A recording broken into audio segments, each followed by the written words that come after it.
Good evening, everybody. This is Amarpreet once again coming in front of you with a live session today. उम्मीद करती हूँ आप सब ठीक होंगे, खैरियत से होंगे और अपना ध्यान रख रहे होंगे। आज हमारे साथ डॉक्टर अमरिंदर सिंह आ रहे हैं। He is working presently with AIIMS. So कुछ बातें मैं डॉक्टर के बारे में बता दूं और इस सेशन के बारे में बता दूं। जो आज का सेशन है वो हम जो बात करने वाले हैं वो हम बात करेंगे कोविड को लेके, थर्ड वेव को लेके।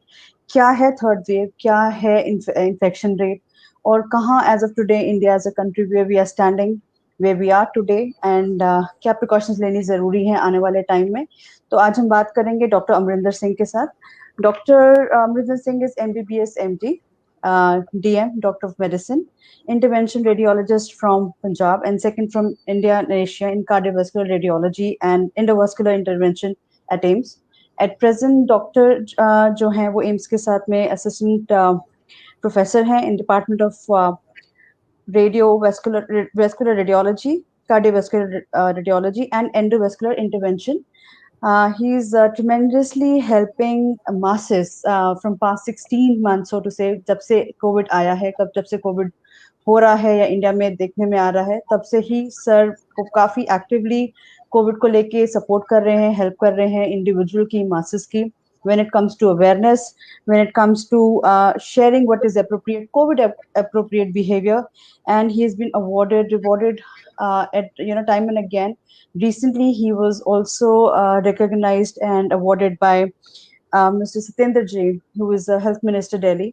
एंड इसके अलावा भी सर को काफी अप्रिसिएशन एंड एक्नॉलेजमेंट मिल रही है। आपने इनको कई बार टीवी चैनल्स पे भी देखा होगा, जब भी कोविड के दौरान जो भी हमने प्रीवियस वेव्स को फेस किया है। So thank you very much sir. At such a short notice sir आपने हमें टाइम दिया और आप हमारे पेज पे आए ताकि हम अपने ऑडियंस को कोविड थर्ड के बारे में, जो थर्ड वेव के बारे में हम बता सकें, आगाह कर सकें कि कैसे खुद को बचाया जा सकता है, क्या प्रिकॉशंस लेनी है, क्या लीनियंट नहीं होना है। So over to you before हम ये सेशन शुरू करते हैं विद क्वेश्चंस। नमस्ते सभी को धन्यवाद। मैं डॉक्टर अमरिंदर हूं। अभी मैं असिस्टेंट प्रोफेसर हूं cardiovascular radiology and endovascular intervention AIIMS new Delhi में, और ex president resident doctor association AIIMS new Delhi में रह चुका हूं। और जो आपने अभी स्टार्ट करते हैं कोविड थर्ड वेव पे, जो कोविड थर्ड वेव है बेसिकली ये अभी कोई अभी इसका कोई प्रेडिक्शन सब सोच रहे हैं कि आएगी नहीं आएगी, तो अभी इसका कोई मूल मंत्र नहीं है कि इसका कोई आ ही आए। अगर आती है तो वो किन कारणों के कारण आ सकती है। देखो, सबसे इंपॉर्टेंट है हमारा Covid appropriate behaviour. Covid appropriate behaviour कि हमारा को सबसे पहले mask covering both nose and mouth. अभी एक लेटेस्ट सर्वे हुआ है हेल्थ मिनिस्ट्री और आईसीएमआर ने इकट्ठे मिलकर किया है। उन्होंने बताया कि 50% लोग अभी भी मास्क नहीं लगा रहे। आप कहीं भी आउटस्कर्ट्स, चाहे दिल्ली में जाओ, चाहे पंजाब में जाओ, कोई भी स्टेट में चले जाओ, तो उसमें आप देखोगे कि लोग 50% मास्क बिल्कुल नहीं लगा रहे, और जो 50% लगा रहे हैं उसमें 64% लोग गलत लगा रहे हैं। जो 64% जो गलत लगा रहे हैं, किसी ने सिर्फ मुंह कवर किया, नाक कवर ही नहीं किया, और किसी ने चिन पे लगाया हुआ है, किसी ने एक कान पे लगा के छोड़ा, किसी ने दूसरे कान पे लगा के छोड़ा, और किसी ने सिर पे लगा के छोड़ा हुआ है। और ज्यादा से ज्यादा लोग, अगर कोई पुलिस वाला या कोई डॉक्टर सामने दिख जाए तो डर के कारण फिर वो अपने मुंह पे मास्क लगा लेते हैं, पर ये बात बिल्कुल गलत है। यही चीज हुई थी जब फर्स्ट और सेकेंड वेव के बीच में। फेब में लोगों ने बिल्कुल कोविड एप्रोप्रिएट बिहेवियर खत्म कर दिया था, बिल्कुल यूज ही नहीं कर रहे थे कोविड एप्रोप्रिएट बिहेवियर। उनकी पूरी धज्जियां उड़ा दी थी, मास्क तो लगा ही नहीं रहे थे, सोशल डिस्टेंसिंग की बिल्कुल धज्जियां उड़ाई हुई थी इन्होंने। और आप देखो पब्स में, मॉल्स में, रेस्टोरेंट्स में, इवन हॉस्पिटल्स में भी आउट पेशेंट डोर जो था उसमें भी लोग without mask and without social distancing जा रहे थे। तो उसी कारण हमारा सेकंड वेव आया। और कुछ जगह पर इलेक्शन रैलीज चली और रिलीजियस इवेंट्स कई हुए, जैसे महाकुंभ हुआ। तो ये सारे इवेंट्स जो थे, जो हमारा सेकंड वेव का कारण बने, जिसके कारण हमारा डेल्टा वेरिएंट जो हमारे को सामने आया। तो पहला मैंने बताया कि मास्क इज वेरी इंपॉर्टेंट, और दूसरी बात, जो मास्क जो इंपॉर्टेंट है उसका भी एक बेसिस है। हम क्या करते हैं, जो कपड़े का मास्क लगाते हैं, या ब्रांडेड मास्क लगा लेते हैं, या जो जिस कलर का हमने कोई कपड़ा डाला उस जैसे फैशन, बिल्कुल बिल्कुल वो जो वो लगाया वो बिल्कुल बैंड है, वो कोई बचा नहीं करता। जो बचाव करते हैं, दो ही मास्क हैं, वो है N95 मास्क जो मैंने अभी ये डाल के रखा हुआ है, और दूसरा ट्रिपल लेयर सर्जिकल मास्क। ये दो मास्क ही हैं जो आपको बचा सकते हैं कोविड-19 से। कोई वेरिएंट है, चाहे अल्फा वेरिएंट है जो यूके में लंदन में आया था, चाहे बीटा वेरिएंट है जो साउथ अफ्रीका में आया था, जहां डेल्टा वेरिएंट है जो इंडिया से निकला है। तो सभी वेरिएंट्स को बचाने का एक ये उपाय है, वो है कोविड एप्रोप्रिएट बिहेवियर। और दूसरी, जैसे मैंने बताया कि एक सबसे पहले इंपॉर्टेंट है मास्क। सेकंड बात करते हैं सोशल डिस्टेंसिंग की। 2 गज की दूरी बहुत है जरूरी। आज भी आप कहोगे, चाहे आज के 6 महीने बाद भी कहोगे, तो वो अभी हमको करना पड़ेगा। जब तक हम अपने पूरे कंट्री को 70% वैक्सीनेट नहीं कर पाते, 70% मीन्स 130 करोड़ की पॉपुलेशन है, तो आपको 70% लोगों को दोनों डोज से वैक्सीनेट करना पड़ेगा। अगर हम ये दोनों डोज नहीं उनको दे पाते, तो हमको तब तक हमारे को कोविड एप्रोप्रिएट बिहेवियर रखना पड़ेगा। अभी देखो यूएस ने क्या किया है, उन्होंने अपने लगभग 60 टू 65% पॉपुलेशन को दोनों डोज से वैक्सीनेट कर दिया है। उसके बाद भी उन्होंने ये बताया कि आप जब कोई प्लेग्राउंड में जाते हो, या फील्ड्स में जाते हो, जहां खुले में जाते हो, वहां पर मास्क उतार सकते हो। जहां पर जैसे कोई पब्स हैं, चाहे रेस्टोरेंट्स हैं, चाहे हॉस्पिटल्स हैं, चाहे वर्किंग प्लेसेस हैं, वहां पर अभी भी मास्क चल रहे हैं। तो कहने का मतलब यह है कि सोशल डिस्टेंसिंग बहुत इंपॉर्टेंट पार्ट है जो आपको एक बचाता है। तीसरी बात जो हैंड हाइजीन है, आपको हर आधे घंटे में 20 सेकंड तक आपको हैंड हाइजीन करके मेंटेन करके रखना है। बार बार कोई पता नहीं होता कब आपने किस जगह पे हाथ लगा दिया कि वो शायद इफेक्टिव है, तो आपको बार बार हाथ धोने पड़ेंगे। वो दैट इज हैंड हाइजीन आपका बेसिक रहेगा। चौथी जो सबसे इंपॉर्टेंट चीज है अब आज के डेट में, वो है वैक्सीनेशन। वैक्सीनेशन एक डोज नहीं, दोनों डोज। हम क्या करते हैं कि लोग फर्स्ट वैक्सीन लगा के अपने आप को शक्तिमान, सुपरमैन, स्पाइडर वुमन समझने लग पड़ते हैं। वो एक मिथ जो खत्म करना है कि ये दोनों डोज लगानी बहुत जरूरी है। और जो जो आप दोनों डोज लगा दोगे, उसके 2 हफ्ते बाद जाके आपको एक सिग्निफिकेंट एंटीबॉडी लेवल अचीव होता है आपके बॉडी में, जिसके कारण आपको आप सुरक्षा प्रणाली प्रदान होती है, जो कोई भी वेरिएंट है आपको उससे बचा सकता है।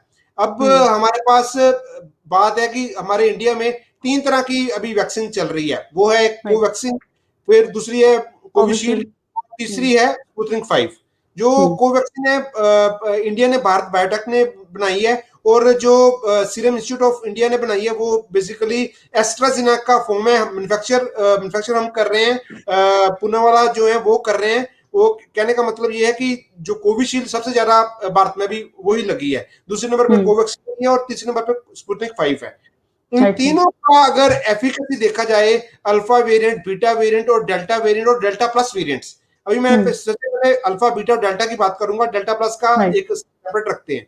अल्फा, बीटा और डेल्टा तीनों पे ये हमारी तीनों वैक्सीन बड़ी इफेक्टिव हैं। अगर कोवैक्सीन की बात की जाए तो कम से कम 80 to 82% इफेक्टिव है विद ऑल 3 वेरिएंट्स। कोविशील्ड की बात करते हैं तो वो 75 to 83% तक ये भी इफेक्टिव है हमारी कोविशील्ड। और तीसरे नंबर पर स्पुतनिक 5, वो कम से कम 90%, 91% तक इफेक्टिव है अगेंस्ट ऑल 3 वेरिएंट्स। अब अभी डेल्टा प्लस पे काम चल रहा है। उन्होंने ये बताया, अभी आईसीएमआर का परसों ही उन्होंने एक बताया कि हमने जो स्टडी की गई थी उसमें ये पता चल रहा है कि Covaxin is effective against delta plus variant also.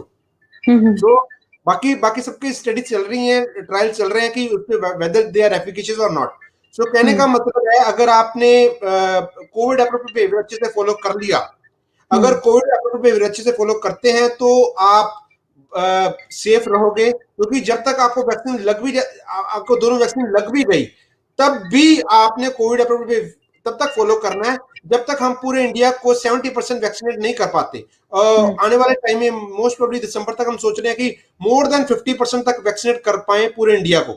तो बाकी मार्च और अप्रैल तक क्या पता 70% तक भी हम पहुंच पाते हैं। तो अभी आप जब ये बात कर रहे हैं कि हम 50%, 70% का नंबर अचीव कर लेते हैं, बट हम ये भी देख रहे हैं जो एट प्रेजेंट की अगर हम बात करें, डाउन साउथ में हम देख रहे हैं कि केसेस बढ़ते चले जा रहे हैं। केरला, कर्नाटका में हम देख रहे हैं डेली केसेस बढ़ते जा रहे हैं। और अगर मैं आज की बात करूं तो आज में ही हमारे 38,000 से ज्यादा केसेस हो गए हैं।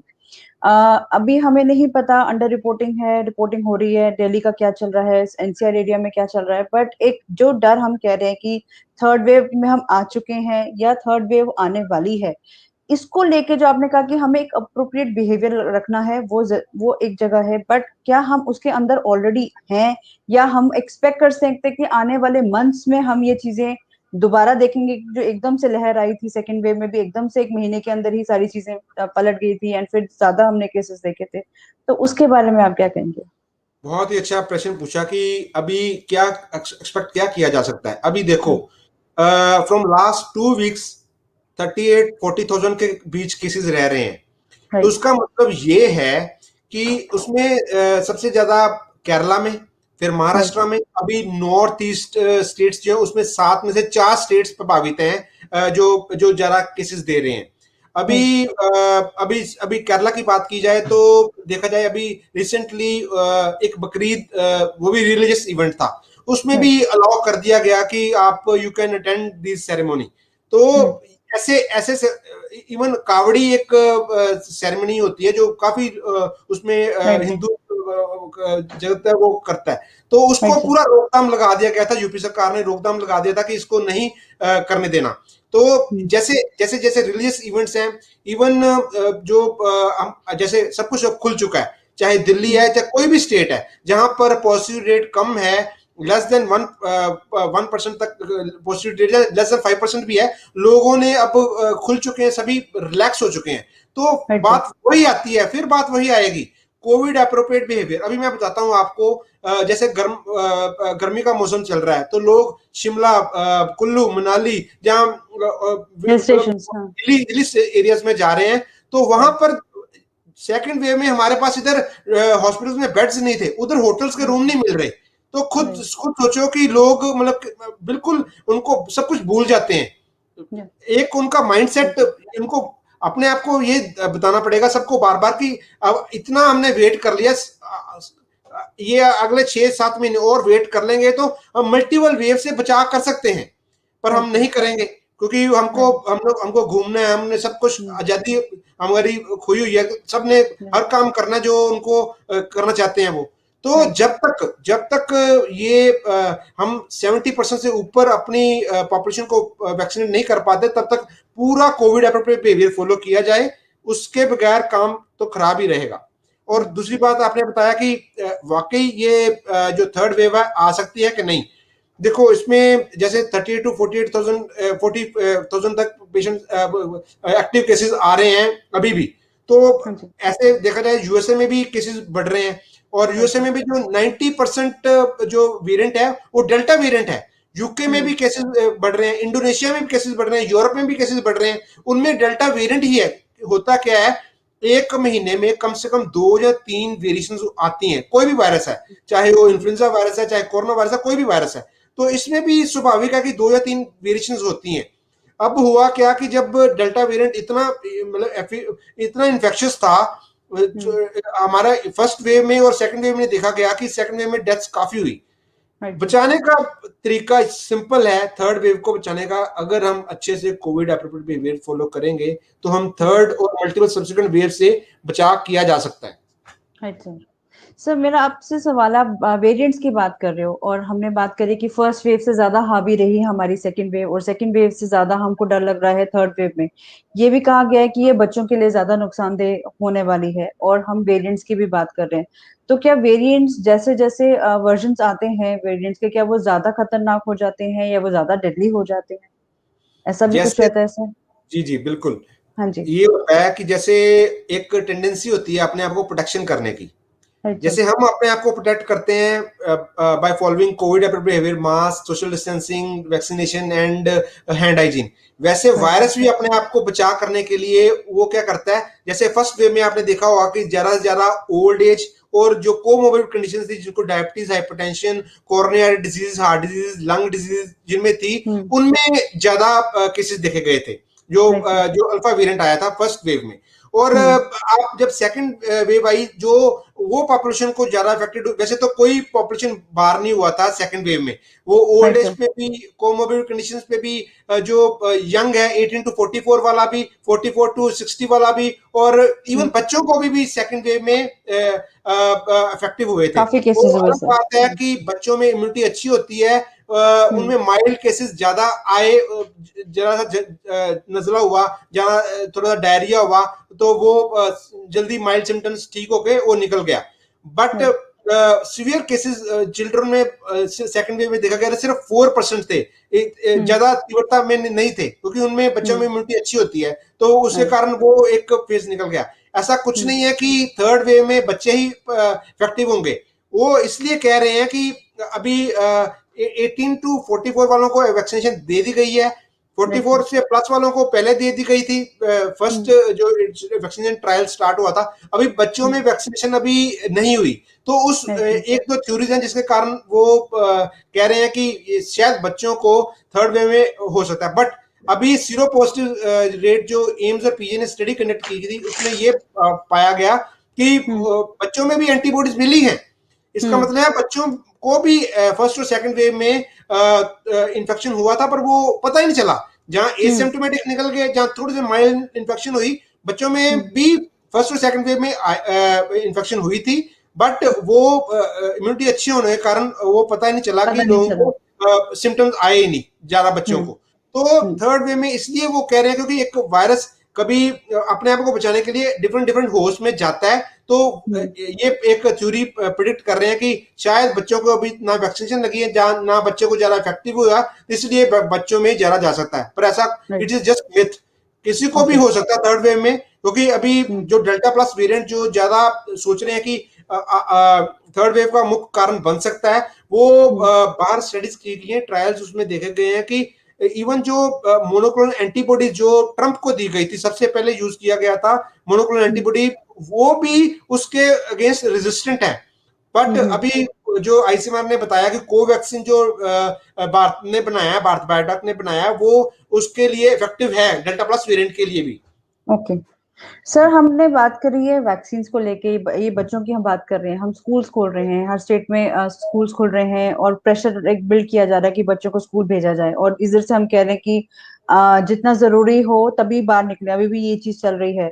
बच्चों को वैक्सीन भी नहीं लग रही है और बच्चों को हम सुपर स्प्रेडर्स भी कहते हैं। तो इस सिनेरियो में एज अ पेरेंट क्या बच्चों को भेजना अभी सही है कि हमें फिर और 3 महीने वेट करके देख के तभी भेजना चाहिए? बिकॉज स्कूल कहता है कि हम रिस्पॉन्सिबिलिटी नहीं नहीं लेते हैं, आपको कंसेंट लेटर भेजना पड़ेगा साथ में, और बच्चा आ सकता है, लेकिन आप अपने बच्चे को जरूर स्कूल भेजिए। देखो ये बात कैसे आई कि आईआईटी दिल्ली के प्रोफेसर, हम्म। आईआईटी मुंबई के, फिर दिल्ली यूनिवर्सिटी, और हम्म। जितने भी पेरेंट्स हैं और प्रिंसिपल्स हैं, उन्होंने अपने अपने स्टेट के चीफ मिनिस्टर्स को ओपन लेटर लिखा है कि हम्म। हमारे बच्चों की 16 मंथ्स में पढ़ाई नहीं हुई, और वो इवन स्ट्रेस लेवल्स भी काफी बढ़ गए हैं, इवन एंजाइटी में रहते हैं, और जो फिजिकल ग्रोथ जो होती है स्कूल में जाके, वो नहीं हो रही। इसी कारण हम्म। अब लगभग सभी स्टेट्स में उन्होंने किया कि अगस्त में एक प्रोटोकॉल बना दिया गया कि उन स्कूल्स में जिनमें प्रिंसिपल्स और जो टीचर्स हैं उनको दोनों डोज लग गई हैं, वहां पर सोशल डिस्टेंसिंग और मास्क लगा के बच्चों को भेजा जा सकता है। तो हम्म। उसमें ये है कि देखो अभी अभी डब्ल्यूएचओ ने 3 दिन पहले एक जारी किया है कि बच्चे विदाउट वैक्सीन स्कूल जा सकते हैं, they can hmm. Go, but with okay. Precautions, mask लगा के और हम्म। सोशल डिस्टेंसिंग के साथ। और जिनके जो टीचर्स हैं उनको, अगर वो फुली वैक्सीनेटेड हैं, तो हम्म। वो जा सकते हैं, कोई डरने वाली बात नहीं है। तो हाँ, ओके। मेन अगर बच्चे को आप भेज रहे हो, तो ये आप जरूर देखें कि वहां पर क्लीननेस अच्छी है, और उनके टीचर्स सबको दोनों डोज लग चुकी है, उनके प्रिंसिपल्स जहाँ, उनके जो आपके ड्राइवर हैं जहाँ, जो वहां पर पीएम का काम एडमिनिस्ट्रेटिव करते स्टाफ हैं, है। राइट। स्टाफ को वैक्सीन हम्म। अगर लग चुकी है, तो आप अपने हम्म। बच्चों को भेज सकते हो, क्योंकि अभी बच्चों में वैक्सीनेशन जो ट्रायल्स तो कंप्लीट लगभग होने वाले हैं। कोवैक्सीन और कोविशील्ड और अभी जाइडस कैडिला करके वैक्सीनेशन जो अभी बच्चों में लगेगी, वो ट्रायल लगभग कंप्लीट हो चुके हैं। मे बी आने वाले टाइम में 1 और 2 मंथ्स में जो बच्चे हैं 18 से 12 साल तक, मतलब उनको 12 से 18 वाले जो उम्र है उनको अभी वैक्सीनेशन स्टार्ट करेंगे। तो वो एक कोवैक्सीन भी इंट्रानेजल वैक्सीन तैयार कर रही है, जिसमें 20 करोड़ के करीब वो वैक्सीनेशन बनाएगी। तो वो भी आने वाले टाइम में बच्चों के लिए फायदेमंद होगा। Right sir. सर हम बच्चों की ही बात करते हैं कि हम उनको सुपर स्प्रेडर, जैसे मैंने पहले भी कहा, हम उन्हें सुपर स्प्रेडर कहते हैं, और वैक्सीन लगाने के बाद भी ऐसा नहीं है कि आप इन्फेक्शन को नहीं कैच कर सकते। उस सिनेरियो में जब बच्चे को तो वैक्सीन नहीं लग रही है, हम सबको देख रहे हैं कि हम एडमिनिस्ट्रेटिव को लगा रहे हैं, पीएन्स को, दीदीज को लगाया जा रहा है, स्कूल में प्रिंसिपल को भी लग रही है, टीचर्स को भी लग रही है, लेकिन बच्चे को नहीं लग रही है। और बच्चा ये इन्फेक्शन किसी से भी लेके आ सकता है, इवन इफ वो लोग वैक्सीनेटेड है। तो इन अ वे बच्चा कैरियर बनता है और उस फैमिली के अंदर लेकर आता है, तो उसको हम कैसे देखते हैं, वन। एंड जैसे हमने बात की है बच्चों की वैक्सीन के लिए, भी हमें क्लैरिटी नहीं है जनरल टर्म्स में, जब तक वो आएगी, जब तक वो लगेगी, will be down the line 6 months minimum. तो उस सिनेरियो में क्या बच्चों को स्कूल भेजना या ऐसी गाइडलाइंस को फॉलो करना would be a right decision for a parents और फॉर पेरेंट बॉडीज, बिकॉज ये कंसर्न है। बहुत बहुत अच्छा क्वेश्चन। अच्छा देखो, सेकेंड वेव में सुपर स्प्रेडर्स थे 18 टू 44 एज ग्रुप। वो क्या, क्यों वो सुपर स्प्रेडर थे? क्योंकि वो वर्किंग पॉपुलेशन थी। वो बाहर जाते थे, काम करते थे, अपने कुलीग्स के साथ बैठ के खाना खाते थे, चाय पीते थे, और जो घर आते थे, घर में अगर बच्चे हैं और ओल्ड एज पेरेंट्स हैं उनको, क्योंकि वो एक गुड इम्यून पॉपुलेशन है 18 टू 44, तो वो बाहर गए, वो चाहे वो एसिम्टोमेटिक है बट वो एसिम्टोमेटिक कैरियर हैं, क्योंकि अगर वो कैरी कर रहे हैं वायरस, वो घर आते हैं, उनके अपने पेरेंट्स के साथ बैठते हैं या अपने बच्चों के साथ बैठते हैं, उनको वो इन्फेक्शन पास ऑन कर सकते हैं। तो और अगर उनको सिम्टम्स नहीं आए तो वो अपने बच्चों को और अपने जो ओल्ड एज पेरेंट्स को, उनको जो इन्फेक्शन है एक्सपोज वो करते हैं। ट्रांसमिट कर सकते थे। तो इसी राइट। कारण जो 18 to 44 वाला बहुत इंपॉर्टेंट पॉपुलेशन था, जो जिसके कारण सेकेंड वेव का मुख्य कारण बना। इसी वजह से लोग ये ऑपरेट कर रहे हैं कि अगर बच्चे विदाउट वैक्सीनेशन वो अगर स्कूल जाते हैं, क्योंकि वो स्कूल ही नहीं जा रहे, पहले घर से निकले, घर से वैन में बैठे, वैन से वैन वालों ने बाहर उतारा, और उसके बाद वो अंदर गए स्कूल में। तो उसके दरमियान फिर वापस भी वैसे उसी रफ्तार से वैसे ही वापस भी आएंगे घर पे। तो किस किन लोगों को वो इंटरेक्ट कर रहे हैं, और जैसे मैंने पहले बताया कि बच्चों में इम्यूनिटी अच्छी होती है, तो वो एसिम्प्टोमेटिक कैरियर हो, वो घर आते हैं और अपने ओल्ड एज पेरेंट्स जो घर पे हैं उनको वो इन्फेक्शन ट्रांसमिट कर सकते हैं। They can become super spreaders. But अब बात यह है कि कब तक हम स्कूल नहीं खोलेंगे, दूसरी बात यह है, क्योंकि एक मेजर पॉपुलेशन ऐसी है वो चाह रही है कि अब जैसे इन्फेक्शन रेट हमारा कम है तो वो स्कूल खोल दी जाए। इसमें यह किया जा सकता है, आप ये चीज चेक कर सकते हो, जिन एरियाज में एक रेड जोन एरिया होता है, वो एक ग्रीन जोन एरियाज होते हैं। आप अगर हम जो सारी इंफॉर्मेशन मिल रही है ट्रांसपेरेंट है, तो जिस जगह पे आपका स्कूल पड़ता है अगर वो रेड जोन एरिया में नहीं पड़ता और वहां का जो पॉजिटिविटी रेट कम है, लेस देन 5% है पॉजिटिविटी रेट, तो आप with following all Covid appropriate behaviour आप अपने बच्चे को भेज सकते हो। अगर वहां पर रेड जोन में पड़ता है और अच्छे से कोविड अप्रोप्रिएट नहीं हो रहा, उनके टीचर्स को या स्टाफ को वैक्सीनेशन नहीं लगी, तो आप अपने बच्चों को मत भेजो अभी।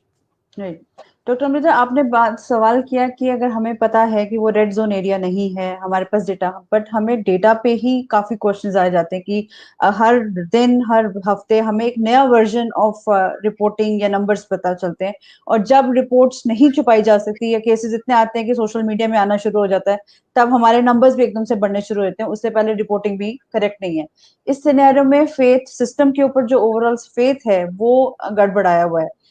इसके अलावा जब स्कूल अथॉरिटी की अगर मैं बात करूं, तो वहां पे वो रिस्पॉन्सिबिलिटी नहीं ले रहे। वो कह रहे हैं कि ये आपकी मर्जी होगी, आप अपनी पूरी जिम्मेवारी आपकी होगी कि अगर आप अपने बच्चे को स्कूल भेजें, लेकिन स्कूल जरूर भेजिए आप। सो वहां पे एक क्वेश्चन हमारा रह जाता है कि इन चीजों को हम एड्रेस ही नहीं कर पा रहे हैं, तो हमारे को क्लैरिटी नहीं आ रही, क्योंकि एंड में जो बच्चा जा रहा है वो तो वैक्सीन होगा ही नहीं, उसके लिए तो वैक्सीन बनी नहीं है, तो हम उसको एक्सपोज कर रहे हैं, तो अननेसेसरली हम उसको एक्सपोज ना करें। तीसरा सवाल अब मैं जो नेक्स्ट आपसे पूछती हूँ, वेरिएंट्स बदल रहे हैं, वेरिएंट्स की हम कह रहे हैं कि वो और डेडली होते जा रहे हैं, तो कोई सिम्टम साइंस भी चेंज हो रहे हैं कि सेम सिम्टम्स को हमें देखना है कि कुछ और सिम्टम्स भी हो सकते हैं जो हमें अभी तक देखने में नहीं आए? देखो, जो सिम्टम्स की बात है, जो अल्फा वेरिएंट स्टार्ट में आया था उसमें देखो, हम्म। जो माइल्ड सिम्टम्स और टू सीवियर सिम्टम्स वो ये थे कि आपको सोर थ्रोट होता था, हम्म। ड्राई कफ आता था, फीवर हम्म। आता था, माइल्ड आते थे, आपको थकावट होती थी। ये सारे सिम्टम्स माइल्ड वाले सिम्टम्स थे जो आपको नॉर्मल होते ही होते थे। और साथ में हम्म। जो सीवियर सिम्टम्स थे उसमें ये था कि आपको सांस फूलता, जब चलते हो सांस फूलता है, सांस अच्छे से हम्म। नहीं ले पाते, और आपकी हम्म। हार्ट बीट इमीडिएटली तेज हो जाती है। ये सीवियर सिम्टम्स थे उस टाइम पे। हम्म। हाँ, हम्म। जो डेल्टा वेरिएंट जो सेकंड वेव में जो कुछ अलग सिम्टम देखने को मिले, उसमें हेडक मिला आपको, हम्म। हेडक मिला लोगों को, बॉडी नोजिया पेन। नोजिया वाले पेशेंट मिले, वॉमिटिंग वाले हम्म। पेशेंट मिले, डायरिया पहले भी था, डायरिया इस बार भी मिला। और हम्म। इस बार ये भी देखा गया कि आपको रैशेज आपके फेस पे या आपके किसी बॉडी के पार्ट पे रैशेज आपको दिखे, और हम्म। कंजेक्टिवल कंजेशन दिखी। आपकी हम्म। जो व्हाइट वाला आंख में पोर्शन होता है उसमें रेडनेस वाले फीचर्स आपको वो भी देखे गए। तो हम्म। इस बार जो सेकंड वेव आया, तो ये हम्म। कुछ सिम्टम्स है जिसके कारण हमको हमने पहचाना कि ये एक नया वेरिएंट है, जिसके कारण अपना वो right from the head to toe कुछ सिम्टम्स जो बदलते हैं, पर hmm. Most of the symptoms वो सेम रहते हैं। हाँ, जैसे मैंने माइल्ड सिम्टम्स बताया, सीवियर सिम्टम्स भी सेम रहे, बट हाँ, जैसे मैंने बताया कि आपको कंजेशन हो गया, कंजेशन रैशेज आ गए, हम्म। आपके जो टो द फिंगर्स हैं वो ब्लैकनिंग स्टार्ट हो गई थी, क्योंकि hmm. It's prothrombotic condition. Hmm. Microthrombi जो होते हैं, छोटे छोटे क्लॉट्स होते हैं, वो आपकी छोटी छोटी वेसल्स में जाके डिपॉजिट हो जाते हैं, वो आपको आपकी ब्लैकनिंग ऑफ द फिंगर्स देखने को मिला। तो ये हम्म। सिम्टम्स थे कुछ जो अलग अलग इस बार सेकंड वेव में हमको देखने को मिले थे। राइट। Right sir. जब हम ब्लैक फंगस की बात करें डॉक्टर, इसको लेके भी काफी डर हुआ, क्या आगे भी हम ये देख रहे हैं कि ये चीजें रिलेटेड होंगी और आगे आके परेशान कर सकती हैं? और कैसे सिम्टम्स अब इस वेरिएंट में हम देख रहे हैं कि इसमें अलग है, या we have to look for watch for कि अगर ऐसे कुछ सिम्टम्स हो रहे हैं तो हमको जल्दी से टेस्ट कराना पड़ेगा? कोई ऐसे देखो, सिम्टम्स आप बता सकें? जी जी जी, जो ब्लैक फंगस है, हम्म। म्यूकरमाइकोसिस, तो या। मैं आपको बताता हूं कि ये म्यूकरमाइकोसिस आज भी अवेलेबल है। आप जहां पर बैठे हुए हो उस एरिया में भी म्यूकर फंगाई पड़े हुए हैं। हम्म। वो किन पेशेंट्स को आते हैं जिनकी इम्यूनिटी लो हो, जिनको हम्म।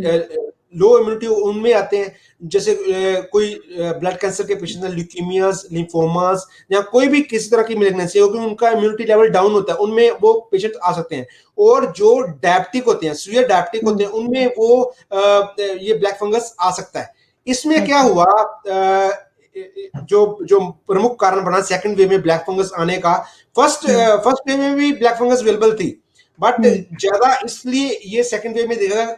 उसमें क्या हुआ, इनजुडिशियस यूज ऑफ स्टीरॉइड्स। हमने क्या हम्म। किया कि जो इस बार सोशल मीडिया पे, व्हाट्सएप ग्रुप्स पे हमने खुद ही मेडिकल, हमने अपने आप को खुद मेडिसिन दी क्या, और हम्म। कुछ लोकल प्रैक्टिशनर्स थे जिन्होंने स्टीरॉइड का बहुत ज्यादा यूज किया, क्योंकि हम्म। उनको पता लग गया था कि अगर इन्फ्लामेशन लंग्स तक पहुंची है तो हम्म। उसका कारण बचाने का भी एकमात्र उपाय है वो स्टीरॉइड्स है।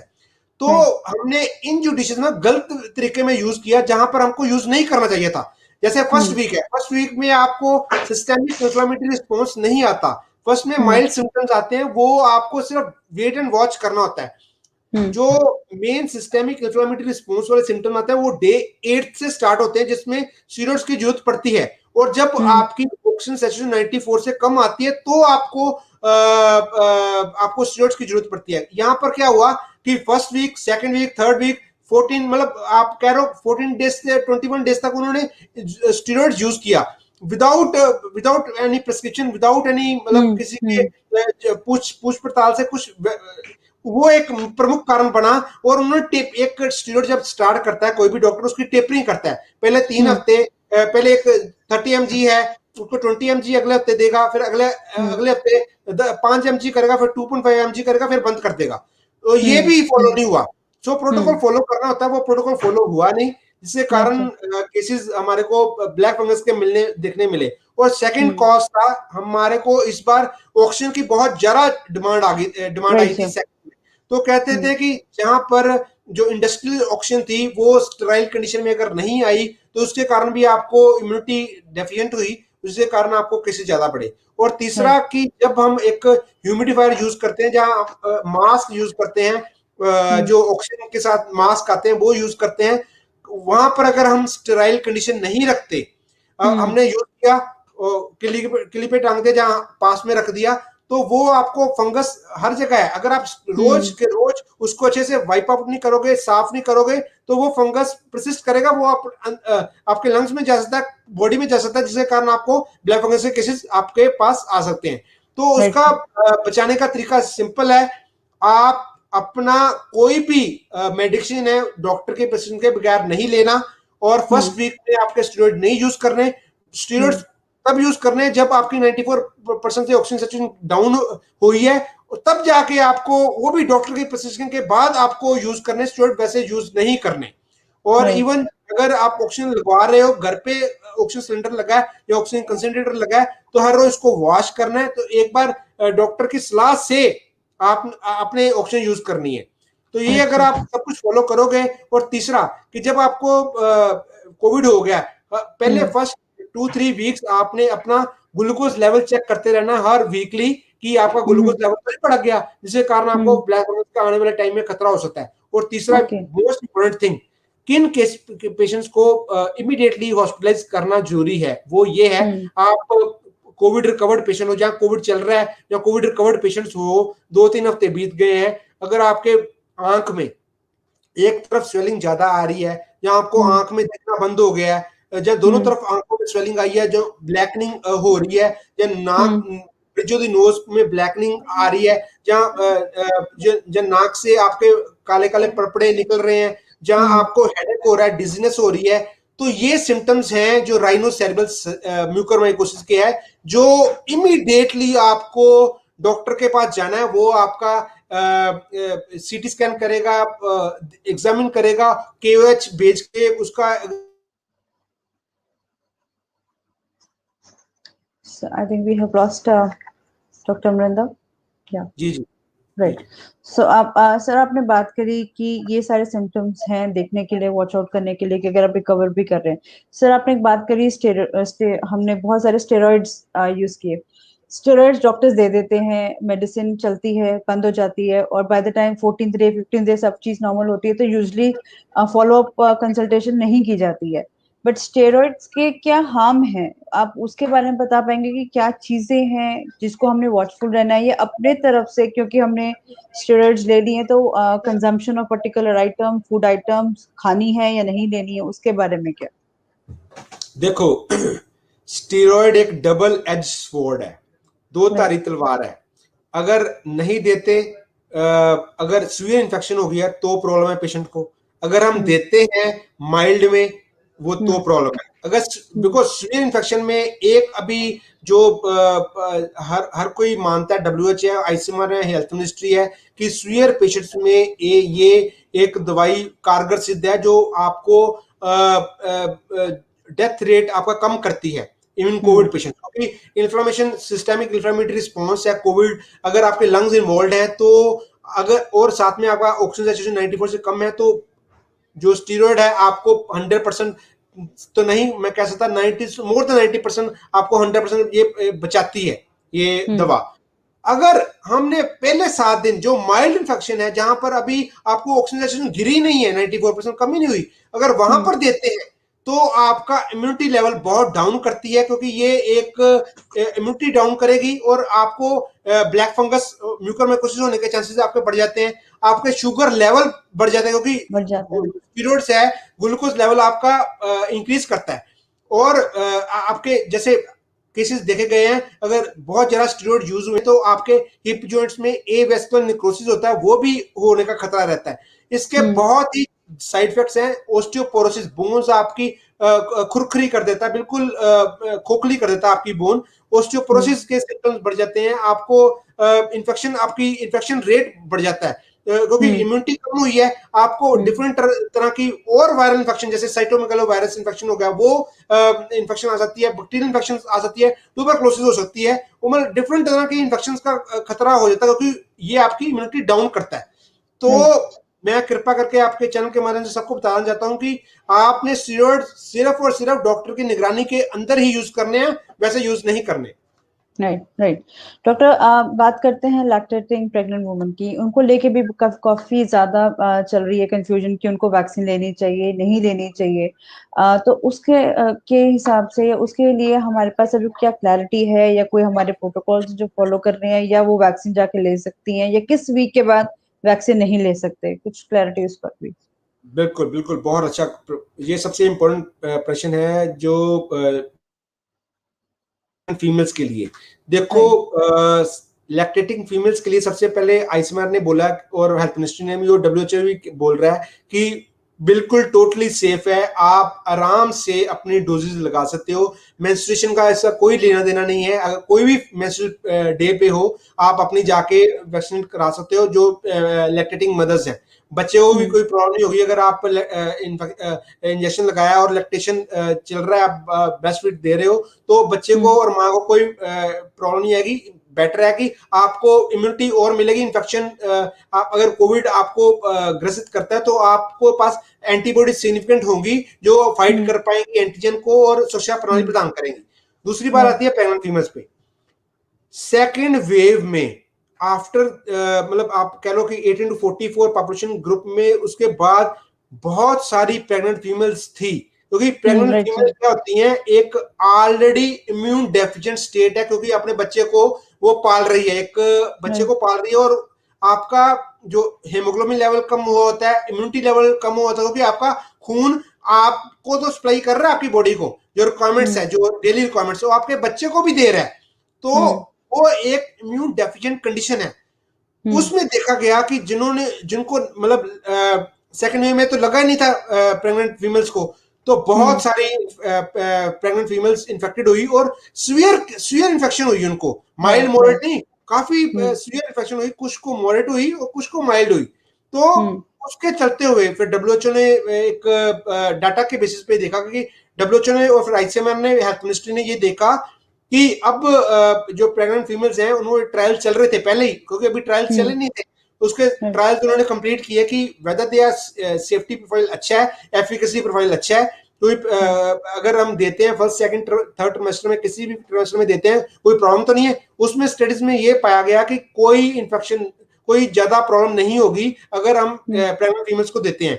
तो राइट। अब आईसीएमआर ने और हेल्थ मिनिस्ट्री ने बोल दिया है कि प्रेग्नेंट फीमेल्स भी फर्स्ट एंड सेकंड डोज अपनी ले सकती हैं, जिसके कारण ओके। हम जो मोर्टेलिटी रेट है, मॉर्बिडिटी रेट है, वो कम कर सके। राइट। डॉक्टर, हमने बात कर रही है वैक्सीन को लेकर। पहले हमारे को वैक्सीन का जो टाइम गैप था वो 4 वीक्स का था, कि सेकंड डोज और फर्स्ट डोज के बीच में सिर्फ 4 वीक्स रहेंगे, जिसको अब बढ़ा के 8 से 16 हफ्ते कह दी गई है। इसका रीजन क्या है? और क्या मेरी जो बॉडी है, जब मैं वैक्सीन लेती हूँ, वो कितनी देर तक मुझे सपोर्ट करती है बिफोर कि मुझे सेकंड वैक्सीन की जरूरत पड़ जाए? और क्या उसके आगे भी मुझे क्या बूस्टर डोज लेनी पड़ेंगी? The question to you. Very important question, बहुत अच्छा क्वेश्चन। अब देखो, मैं तो आपको बताता हूं कि जो टाइम गैप है, राइट कोवैक्सीन का जो टाइम गैप है, एक फर्स्ट डोज लगती है तो सेकंड डोज के बीच में जो टाइम गैप है 4 to 6 वीक्स है। ठीक है। राइट। जो सेम था कोविशील्ड का भी आज से 6 महीने पहले।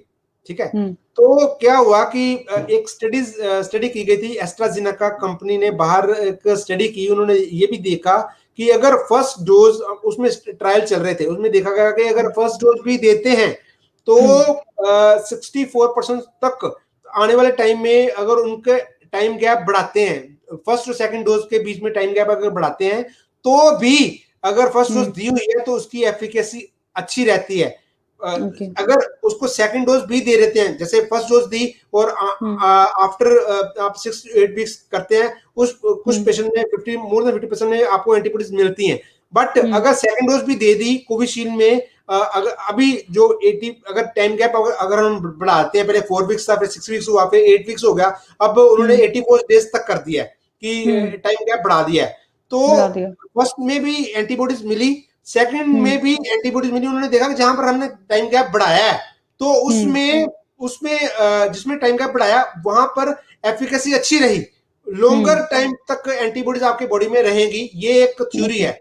दूसरी ओके बात दूसरी बात, अभी आप जैसे हम हमारा यूएसए तो है नहीं, यूके तो है हम्म नहीं, न्यूजीलैंड तो हम्म है नहीं कि एक इंडिया ही कम से कम आप कह लो 40 कंट्रीज को समा के एक इंडिया बना है। हाँ जी 130 करोड़ की पॉपुलेशन है। तो हम्म डिमांड सप्लाई भी देखा जाए तो अगर हमारे पास अभी इतनी वैक्सीन की कैपेसिटी नहीं है इस हम्म टाइम के दौरान कि हम हम्म दोनों डोज जल्दी जल्दी दे सकें, तो हम्म वो एक कॉमन प्लेटफॉर्म पे एक डिसीजन लिया जाता है कि कम से कम एक डोज तो अपनी पूरी 130 करोड़ पॉपुलेशन को दे दें। तो एक हम्म ये भी थोड़ा सा रीजन रहता है, और दूसरा रीजन जो स्टडीज की गई फाइजर और मॉडर्ना पे स्टडीज की गई जिसमें हम्म कि एस्ट्राजेनेका पे स्टडी की गई, अगर हम टाइम गैप बढ़ाएंगे तो जरा देर तक हमारी बॉडी में एंटीबॉडीज रहेंगी। तो हम्म इसी कारण ये दो प्रमुख कारण है जिसके कारण उन्होंने टाइम गैप बढ़ाया। और हम्म बूस्टर की आपने बात की, बूस्टर में मैं ये आपको बता सकता हूं कि अभी हाल ही में डब्ल्यूएचओ ने कोविशील्ड का बताया है कि अभी हम्म फिलहाल हमारे को बूस्टर डोज की जरूरत नहीं है, क्योंकि ओके ये क्यों बात सामने आ रही थी, क्यों ये सारे र्यूमर्स उठ रहे थे, इसलिए उठ रहे थे कि 16 जनवरी को हमने अपना वैक्सीनेशन स्टार्ट किया प्रोग्राम इंडिया में। तो राइट स्टडीज यूके में हुई थी, इंग्लैंड में उन्होंने बताया था कि जिनमें जो स्टडी की गई उसमें बताया गया 4 to 6 मंथ्स तक आपके बॉडी में एंटीबॉडी लेवल रहता है जो आपको बचाता है। तो उसी कारण हम्म 6 मंथ्स के बाद सोच रहे थे कि बूस्टर डोज की जरूरत पड़ सकती है। बट अभी हम्म फिलहाल डब्ल्यूएचओ ने बोला कि कोविशील्ड अगर दोनों डोज लगी हैं तो अभी बूस्टर की फिलहाल जरूरत नहीं है, जब तक आने वाले टाइम में क्या पता डब्ल्यूएचओ बूस्टर डोज की कहेगी लगवानी है। और राइट शायद आने वाले टाइम में आईसीएमआर और हेल्थ मिनिस्ट्री भी बताएगा कि कोवैक्सीन जो है वो भी अभी बूस्टर डोज की जरूरत नहीं ना पड़े, बट आने वाले टाइम में कुछ भी हो सकता है कि उसकी जरूरत पड़ भी सकती है।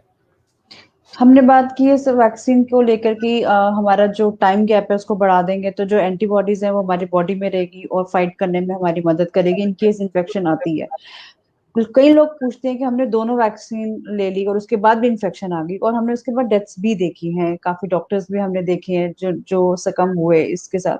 सर उसके बाद जो एक डर है या जो ट्रस्ट है वैक्सीन के ऊपर से, या कंफ्यूजन रहती है कि हमें लगवानी भी चाहिए क्योंकि इसको लगवा के हमें नहीं पता कि हमें कैसे इम्पैक्ट कर रही है। लोग तो वैसे भी मर रहे हैं, सेकेंड डोज के बाद भी मर रहे हैं, तो फिर लगाने वाले क्यों लगाए जाएं और क्यों ना लगाए जाए में बहुत ज्यादा क्वेश्चन उठते हैं कि क्या लगाने का फायदा नहीं है, हमें नहीं पता वो हमें क्या दे रहे हैं। कई लोगों ने कंप्लेंट भी की है, सुनने में भी आया कि लोगों ने वैक्सीन जब ली उसके बाद उनकी हालत बिगड़ी, हॉस्पिटलाइजेशन करनी पड़ी, और कुछ लोग की जो लेटर एज में थे उनकी डेथ भी हुई। तो सर उसके बारे में आप कैसे देखते हैं, क्या कहते हैं? बिल्कुल, देखो मैंने पहले भी बताया था कि फर्स्ट डोज लगी आपको, सेकंड डोज के हम्म बीच अगर टाइम पीरियड ज्यादा है या टाइम पीरियड कुछ का कम है, जैसे कोवैक्सीन है उसमें 4 to 6 वीक्स है, 84 डेज का कोविशील्ड का है, स्पुतनिक 5 का आपका 3 वीक का टाइम इंटरवल है बिटवीन 2 डोजेस। तो हमने कोविड एप्रोप्रिएट बिहेवियर जो है वो फॉलो करना बहुत जरूरी है। लोग क्या करते हैं, हम्म जिन्होंने फर्स्ट डोज वैक्सीन लगी वो उनको लगा कि हम तो शक्तिमान बन गए, हम तो हम्म हमारे पास एंटीबॉडीज अब इमीडिएटली पहुंच गई। बिल्कुल गलत। फर्स्ट और सेकंड डोज लगने के बाद उसके 2 हफ्ते बाद आपके बॉडी में antibody level significant achieve start होता है होना।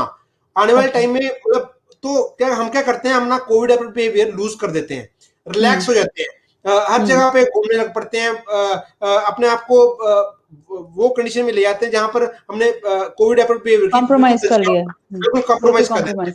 तो राइट। उस कंडीशन में आपको इन्फेक्शन होने के चांसेस बढ़ सकते हैं। रीजन सिंपल है, मैं हम्म बताता हूं कि हमारे पे जब सेकंड वे में पेशेंट्स आए, मैं आपको हम्म डाटा बताता हूं।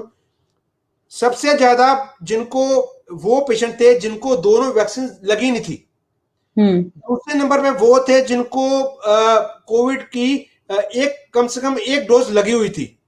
और हम्म बहुत कम पेशेंट वो थे जिनको दोनों डोजेज लगी हुई थी, बहुत हम्म कम थे। मैं बताता हूं क्यों। जिनमें जिनमें कोई डोज नहीं लगी थी, हर वर्ग के पेशेंट्स आ रहे थे। हम्म ओल्ड एज वाले भी थे, 18 to 44 वाले भी थे, बच्चे भी थे, जिनको कोई डोज नहीं लगी थी।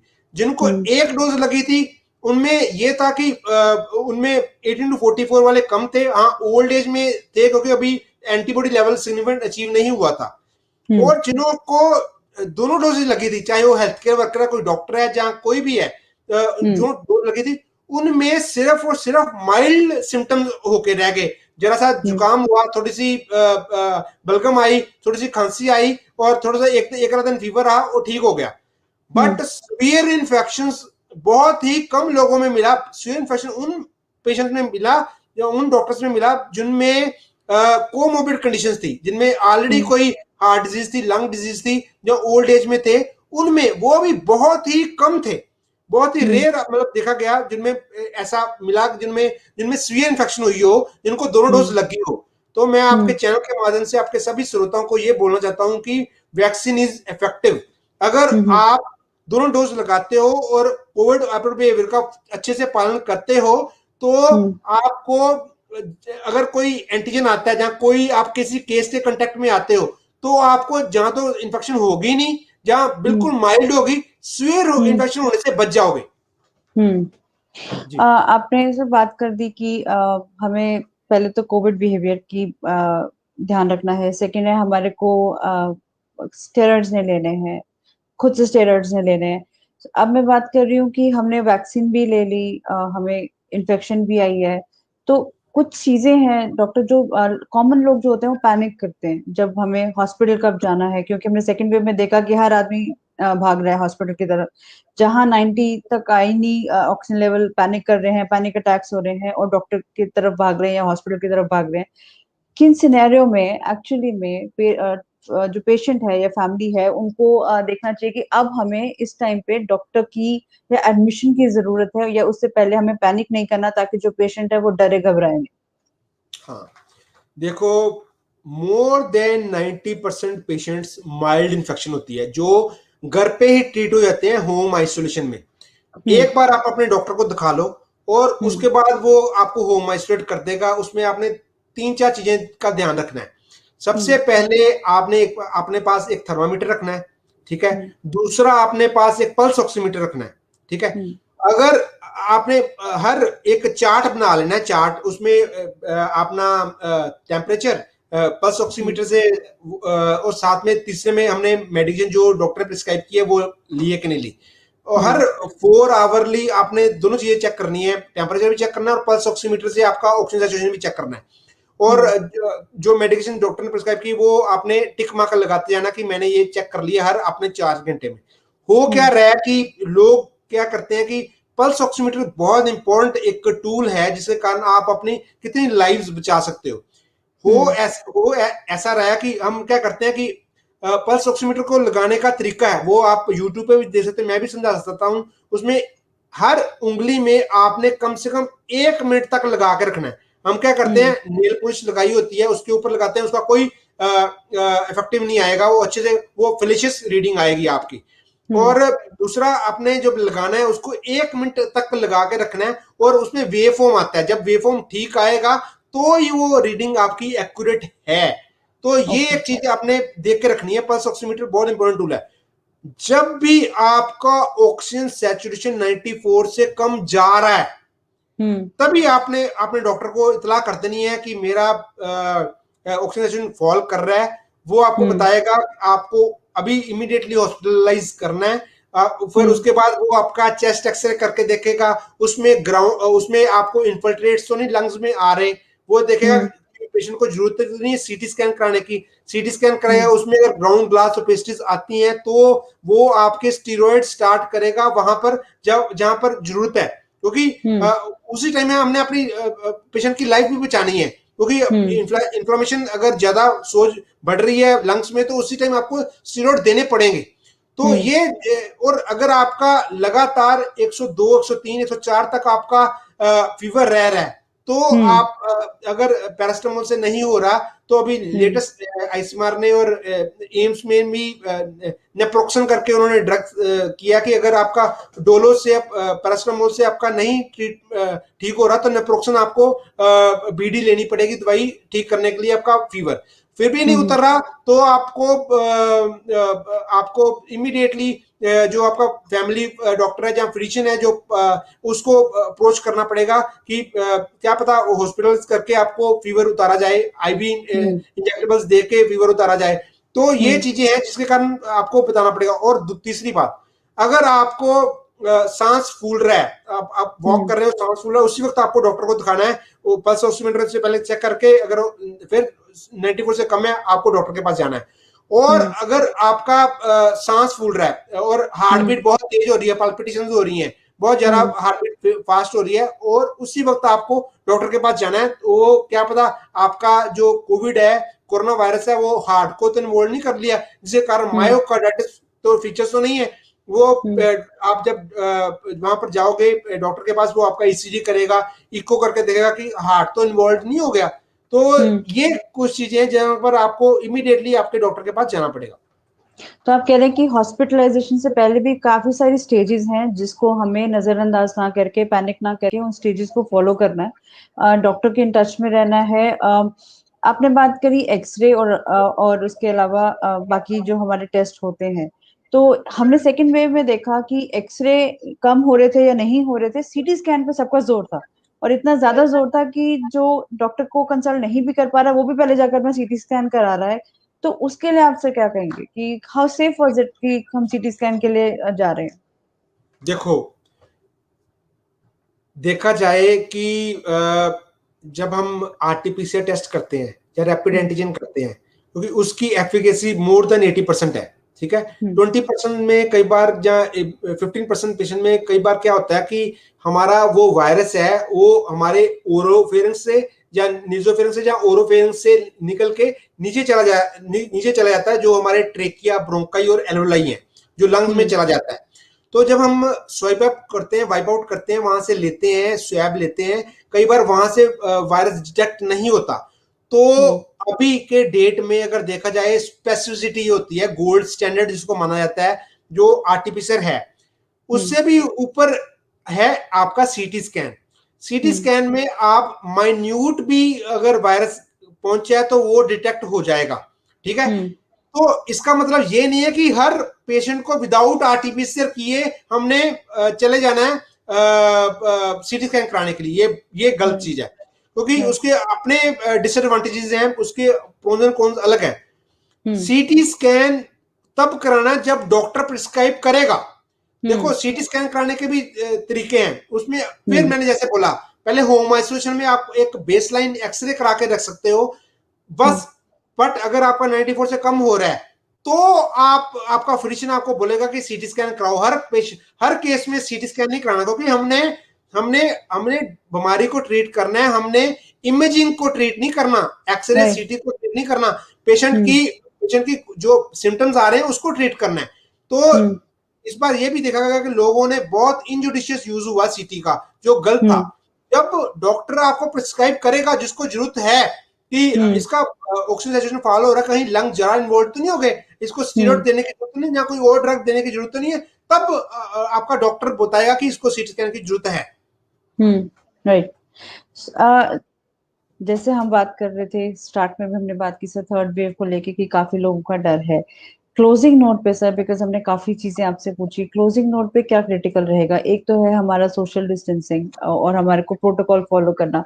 डबल मास्क कितना जरूरी है कि हम सिंगल मास्क के साथ भी जा सकते हैं? और इसके अलावा और ऐसी क्या चीजें हैं जो आने वाले टाइम में लोगों को काफी मददगार होंगी अगर वो उन चीजों को फॉलो करते हैं या उन चीजों का ध्यान रखते हैं? बिकॉज कमाने निकलने के लिए सबके पास रीजन है कि कमाएंगे नहीं तो खाएंगे कैसे, वैसे नहीं मरेंगे तो ऐसे मर जाएंगे। तो घर से तो बाहर जाना ही है, और अगर घर से एक भी आदमी बाहर जाता है तो पूरी family on daily basis expose होती है, चाहे वो जितना मर्जी अंदर अपने आप को रखें। तो उसके लिए सर आप क्या बोलेंगे as a closing note? Very important question. अभी देखो इसमें क्या चीजें हैं। सबसे पहले तो कोविड अप्रोप्रिएट बिहेवियर मैंने बता चुका हूं ऑलरेडी, मैं हाँ बताऊंगा जी। नहीं। हाँ, मैं ज्यादा तवज्जो दूंगा मास्क पे ही, ठीक है। हम्म। दो ही मास्क है जो इंपॉर्टेंट है, वो एक N95 मास्क जो मैंने अभी डाला हुआ है, ठीक है, दिस इज N95 मास्क। दूसरा राइट। है ट्रिपल लेयर सर्जिकल मास्क जो ब्लू कलर का आता है, और उसमें भी राइट। आपने देखना है अच्छे से लॉक लगाओ। दोनों में हम्म। अभी मार्केट में प्लास्टिक वाले आ रहे हैं, वो एफिकेसी नहीं है, क्योंकि वो आपको नोज से यहाँ लॉकिंग नहीं होती, तो वो गलत मास्क है, वो नहीं खरीदना। प्लास्टिक वाले होते हैं, वो आपको लॉक ही नहीं लगाएंगे तो प्रॉब्लम क्रिएट होगी। मास्क कहाँ लगाया जाए, कहाँ नहीं लगाया जाए, वो इम्पोर्टेंट चीज है।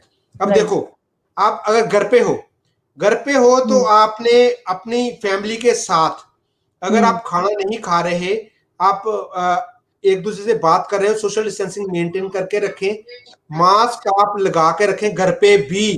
रीजन मैं बताता हूं क्यों। अगर आपने खाना खाना है तो आप आइसोलेट होकर खाना खाएं फॉर अगले नेक्स्ट 6 मंथ्स। अगर आप अपनी फैमिली के साथ खा रहे हो खाना तो वो गलत है। अभी आप अब अगर खाना खाना है तो आप आइसोलेट होके अपनी प्लेट लेके दूसरे कमरे में जाके खाना खा सकते हो, क्योंकि आपने मास्क उतारना है वहां पर, ठीक है। पता नहीं है कि आप एसिम्प्टोमेटिक कैरियर हो और आप स्प्रेड कर सकते हो दूसरे को इन्फेक्शन, जो आपके साथ घर में ओल्ड एज है या बच्चा है। तो ये चीज का ध्यान रखना है। दूसरी बात, अगर आप अपने घर से बाहर जा रहे हो, डबल मास्क लगा के जाएं और फेस शील्ड लेके जाए। जहां पर आपने भीड़ भाड़ वाले इलाके में जाना है, अपना सामान खरीदने जाना है, कोई क्रॉकरी का सामान खरीदना है, कोई भी सामान, सब्जी खरीदने जाना है, कुछ भी खरीदने जाना है, आप double mask plus face shield लगा के जाओ, that will be very good. तीसरी बात, अगर आप अपने ऑफिस में जा रहे हो, आपने अगले नेक्स्ट 6 मंथ्स तक आपने ऑफिस में भी बैठ के अपने कोलीग्स के साथ खाना या चाय नहीं पीनी। वहां पर भी आपने डबल मास्क करना है। और जब खाने का टाइम आना है, चाय पीने का टाइम आना है, जो आपका जो कॉमन रूम है वहां पर बैठ के खाना नहीं खाना, अलग होके आइसोलेट होके वहां पर खाना खा के फिर मास्क अप्लाई कर देना है। और जब आप घर पे आते हो तो आप अच्छे से अलग रूम में जाके अपना सब वॉश करके फिर आप अपनी फैमिली के साथ बैठ सकते हो। फिर भी आपने मास्क लगा के रखना है फैमिली के साथ भी। अगर आप अकेले हो तो आप अपना मास्क उतार सकते हो, कोई भी अलग कमरा तो मास्क उतार सकते हो, that will be very good for everyone. अगर ये चीजों का हम ध्यान रखेंगे तो और साथ में जो मोस्ट इंपोर्टेंट थिंग है वैक्सीनेशन। लोगों में अभी भी भ्रम डाला हुआ है कि अगर वैक्सीन लगाई 2 महीने में हम गड़बड़ हो जाएगा। देखो डॉक्टर्स को भी हो रहा है, वैक्सीन लगाने के बाद ही उनको प्रॉब्लम आ रही है, वो हमको लगाएं। और कुछ गांवों में जो उनमें ये है कि हम वैक्सीन लगाएंगे तो बांझपन आ जाएगा, नपुंसक हो जाएंगे। ये सब मिथ है, इसका कोई लेना देना नहीं है। और बड़ी थ्योरी चल रही है कि ना लगाई, ये उसकी वैक्सीन है, ये इस एक पॉलिटिशियन ने बनाई है, ये इस पार्टी की है, ये कुछ नहीं सोचना। वैक्सीन दोनों डोज लगानी है और कोविड एप्रोप्रिएट बिहेवियर फॉलो करना है। अगर ये चीजें हमने कर ली तो मल्टीपल वेव्स जो आ सकती हैं, अगर हमने नहीं ये चीजें फॉलो की है तो हम काफी थर्ड वेव क्या बाकी वेव्स भी बचा कर सकते हैं। सर लास्ट सवाल आपसे, वैक्सीन की आप बात कर रहे हैं, कुछ कहते हैं कि कोवैक्सीन अच्छी है, कोई कहते हैं कि फाइजर अच्छी है, कोई कहते हैं कि बायोटेक जो बनाई है वो अच्छी है, या जो हमारी मोडेना जो अभी आई ही नहीं है उसकी एफिकेसी की 95% की बात करते हैं। सर क्या जरूरी है एज अ कॉमनर या एज अ यूजर कि मैं उन कंपनीज के ब्रांड की तरफ जाऊं, या जो मेरे पास आज अवेलेबल है मैं उसको लेके अपनी जान बचाऊं और अपने आसपास के लोगों की जान बचाऊं? इसके लिए आप क्या कहना चाहेंगे सर? जो भी वैक्सीन, अगर अगर कोई मॉडर्ना की वेट कर रहा है, फाइजर की वेट कर रहा है, जाइडस कैडिला की वेट कर रहा है, जहां नोवैक्स की जो कोवैक्स आ रही है उसकी वेट कर रहा है, वो एक आप कह रहे हो मूर्ख इंसान कहा जाएगा आज की डेट में। जो कोविन ऐप पे आपको अवेलेबल वैक्सीन है, चाहे वो कोवैक्सीन है, कोविशील्ड है, स्पुतनिक 5 है, जो मिल रही है वो लगवा लो, कोई भी मिल रही है। अगर क्योंकि एफिकेसी वाइज देखा जाए, कोवैक्सीन जो है उसकी एफिकेसी में बताया 81% है, कोविशील्ड की एफिकेसी 75 टू 82% तक है, और स्पुतनिक 5 जो है उसकी एफिकेसी 91% है। जो भी है उनकी 80% से ऊपर एफिकेसी रेट है, जो भी लगाओगे बेनिफिशियल है। हाँ, कुछ जगह पर बताया जा रहा है कि कोवैक्सीन जो है थोड़ा सेफ्टी प्रोफाइल देखा जाए अच्छा है, ओल्ड एज वालों में कोवैक्सीन अगर मिल रही है तो वो आप ले सकते हैं। वैसे जो भी वैक्सीन मिल रही है, आप जो भी अवेलेबल हो रहा है वो आप ले सकते हैं। Right. Thank you doctor Amarinder Singh, आपने बहुत सारी चीजें हमें आज क्लैरिफाई की। आई एम श्योर हमारी जो ऑडियंस जी जो सुन रही हैं या जो बाद में सुनेंगी उनके लिए काफी हेल्पफुल रहने वाली हैं। आपका तहे दिल से शुक्रिया कि आप हमारे पेज पे आए। Thank you very much, and I am closing this session with this to you sir. Thank you again, and look forward to have you for another session in coming days. Thank you. Thank you for inviting me. Thank you. Yes, thank you.